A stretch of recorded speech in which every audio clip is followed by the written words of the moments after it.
Hi,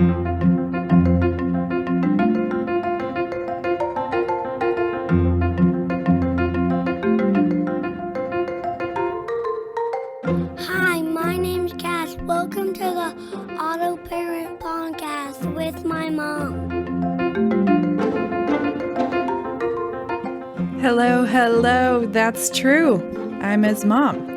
I'm also your host for the AutoParent podcast. My name is Reverend Casey Van Atta K-Spear. I am an associate pastor and director of family ministries at Foundry United Methodist Church in Washington, D.C., and I'm a mom. Y'all, whatever we need this podcast to be, whether it's a space for solidarity or hope, or to receive permission to tell guilt and shame to kick rocks, whatever we need for this parenting journey, I pray we find it here together. So come on, let's pray toward it, and let's do it.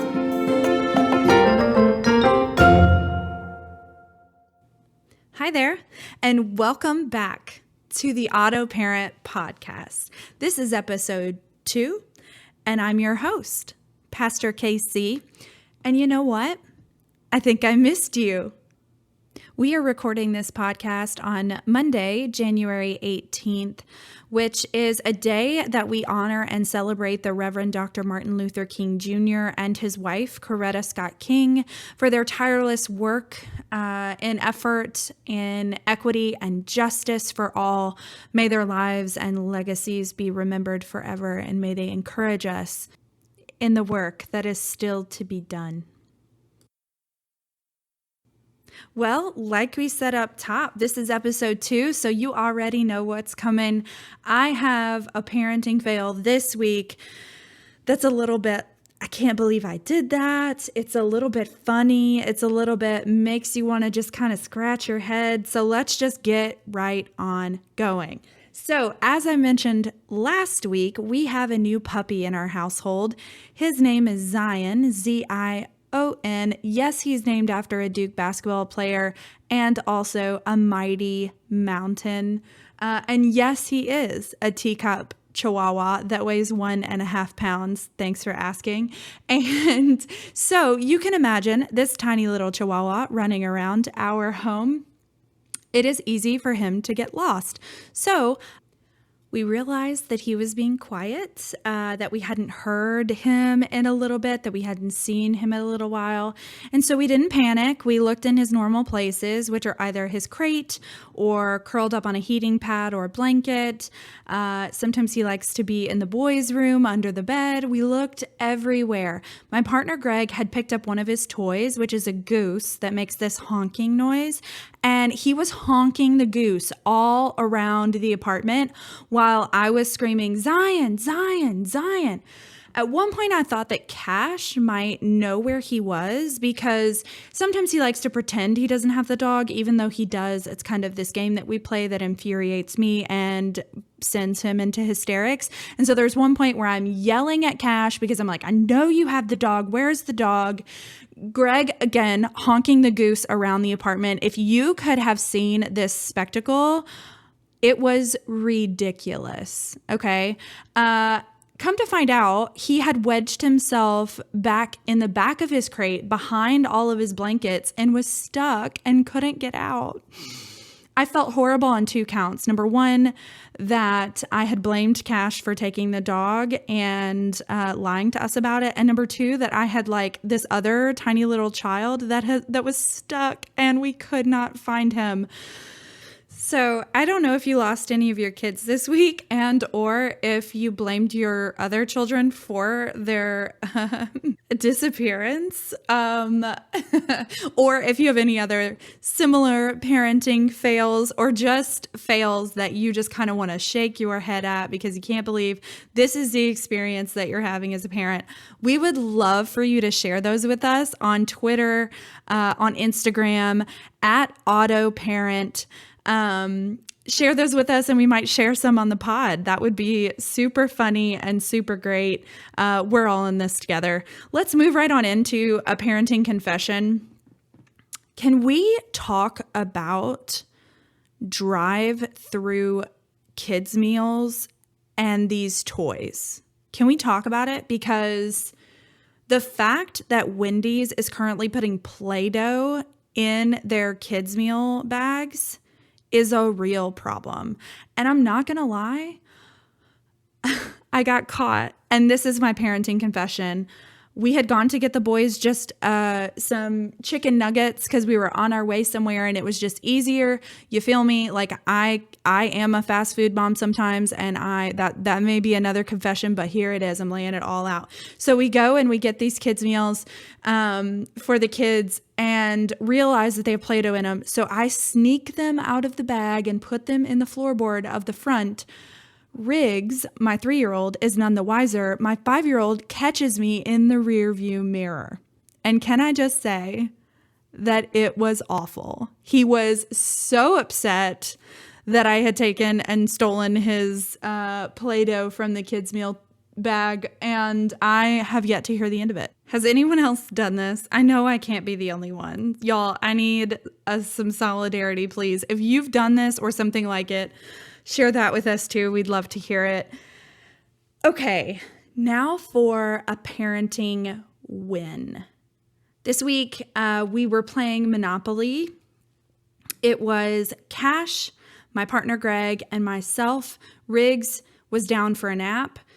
It was a great opportunity to play Monopoly. So we have the Star Wars version of Monopoly that we're playing together. And it's kind of a teaching tool. We're teaching Cash how to count money, how to count the dice, how to read. He's reading on the cards and stuff like that. So it's a good family thing for us to do. And it also is just a teaching tool. So anyway, we're playing Monopoly. Y'all, I went to jail. Like, I didn't even make it around go one time. I went from jail around like the half of the board back to jail. And then when I finally got out, around half the board back to jail. I promise you, it happened like 6 times in a row. And I was getting so frustrated because if you know anything about me, you know that I'm super competitive. Doesn't matter if I'm playing with a 5-year-old or what. So I'm getting super upset. I'm kind of doing it in a joking way so that Cash knows that I'm okay. But I do look over and recognize at one point that Cash is kind of like turned inward. I don't know if your kids do this. Sometimes people like to call them sensitive kids. I just like to call them kids. So Cash sometimes will turn inward, and we call it feeling your feelings. And so I noticed that he was starting to do that. And so I just kind of checked in with him and said, hey, are you okay? Do you want to take a break? And he said, I'm okay. And I don't need to take a break. And I said, okay, well, are you feeling any big feelings right now? And he said, yeah, I'm feeling sad. And when he said that, he started to cry, these big crocodile tears.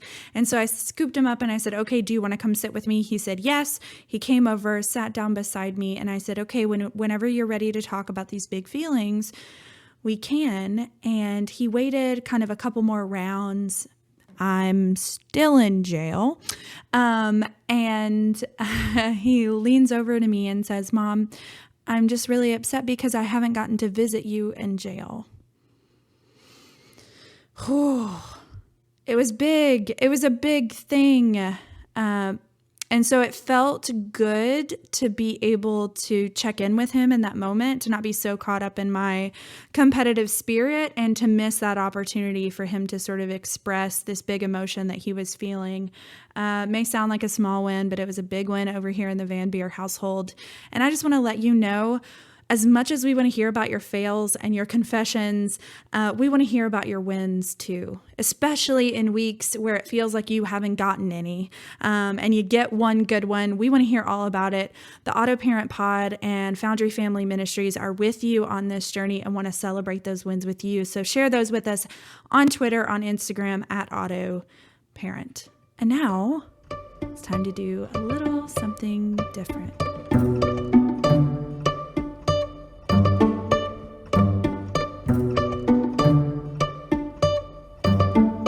Welcome to our time to get real. where we talk about the lectionary passage each week and think about what it means for us to be parents in this strange and unprecedented, if you're drinking, that would be a word to drink on, time. And we use the lectionary passage and think through what that passage could possibly mean for us this particular week. Our lectionary passage this week is John chapter 1, verses 43 through 51, and it's the calling of Philip and Nathanael.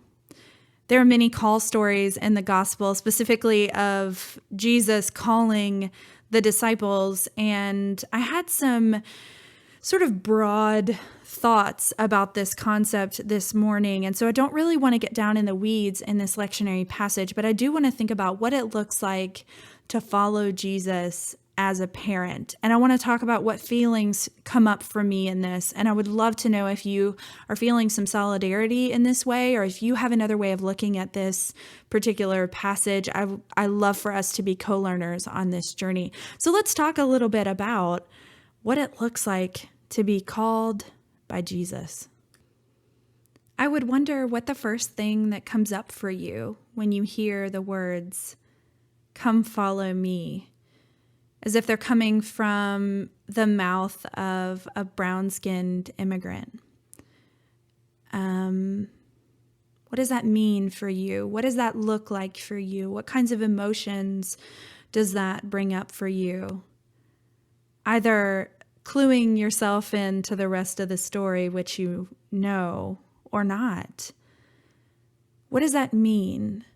I'll just say for me, hearing the words, "Come and follow me," which is kind of this thing that Jesus says to most of the disciples and to Peter and Andrew, who were fishing, drop your nets, drop your livelihood, don't go home.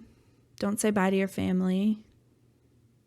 Drop your nets and follow me. That feels not possible. You know, I actually feel a little bit like Peter and Andrew and James and John, except without the fishing nets. I do feel like I'm out to sea. And I feel like this call, "Come follow me," means give up your life vest, give up what is keeping you safe, and follow me into unknown territory, into a scary place.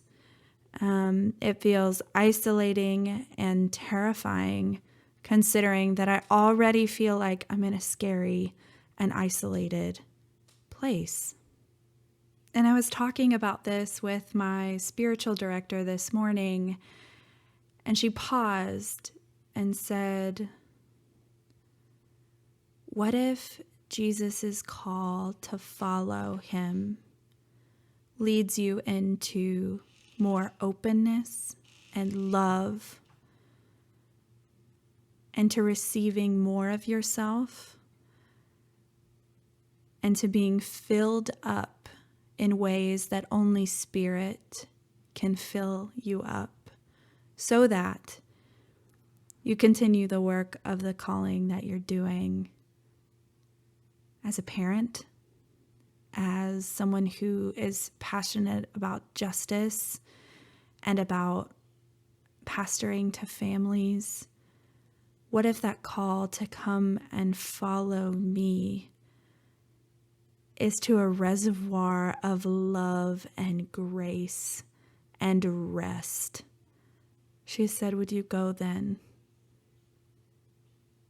And I cried and I said, yeah, I would swim and swim and swim to get to that place. And I think what I have to offer us today, thinking about this lectionary passage as a broader concept of following Jesus, sometimes we interpret that as a to-do list, where we have to check off all of the boxes. We have to show up in the right places. We have to say the right prayers. We have to know how the game works, like all the best players. And what I want to invite us to in this next week is hearing that voice, follow me, and knowing with our deepest selves that Spirit is leading us to a space where we can find rest and have our cups filled up. Because this parenting experience, pandemic or not, is self-emptying almost all the time. And I don't know about you, but I heard that call, come and follow me, and it felt like I don't have anything else left to give. And so when I was invited to think about the invitation to come and follow me as a place of rest and renewal, it changed my outlook. It changed how I'm encountering this call.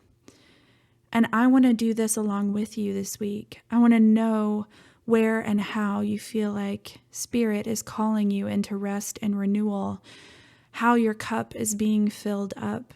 I know for me, what fills my cup up sometimes isn't my kids, y'all. It doesn't get realer than that. I love them endlessly. I can't wait to see the looks on their faces when I've been without them. Their smiles, the way they're a little bit crooked. I look in their faces and I am utterly heartbroken at the fact that God gave me such a beautiful and amazing gift to shepherd in the world. And also they drain the hell out of me. And so I want to know where you find spaces of rest and renewal this week. And I pray that you will follow Spirit there. I'm with you and I love you. And you know that you can always reach out to me. Find me on Twitter at RevKCVC, on Instagram at the same place. If you want to send me an email, you can email me at kcvc@foundryumc.org. Most of all, you are not alone. We're in this together. All right. And now our final segment, the parent mantra. Every week we'll have a parent mantra, something that you can say to yourself or to your partner, so that you can be reminded you're not alone. The AutoParent podcast family and the Foundry Family Ministries are with you on this journey. Your mantra for this week is, I am worthy of rest and renewal. You are worthy of rest and renewal. Because friends, if we don't believe that, then it's going to be really hard to convince our kids. I'll see you next week, y'all. Same time, same place.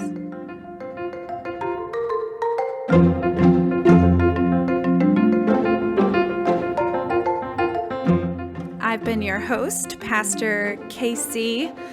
You can follow me on Twitter at RevKCVC. And remember to be gentle with yourselves. You don't have to be an auto parent to be a good one. Join us next week, same time, same place. You can find out more information about Foundry United Methodist Church by visiting our website, www.foundryumc.org. If you're specifically looking for information about our Family Ministries Department or our offerings for parents, you can find those at www.foundryumc.org/family ministries.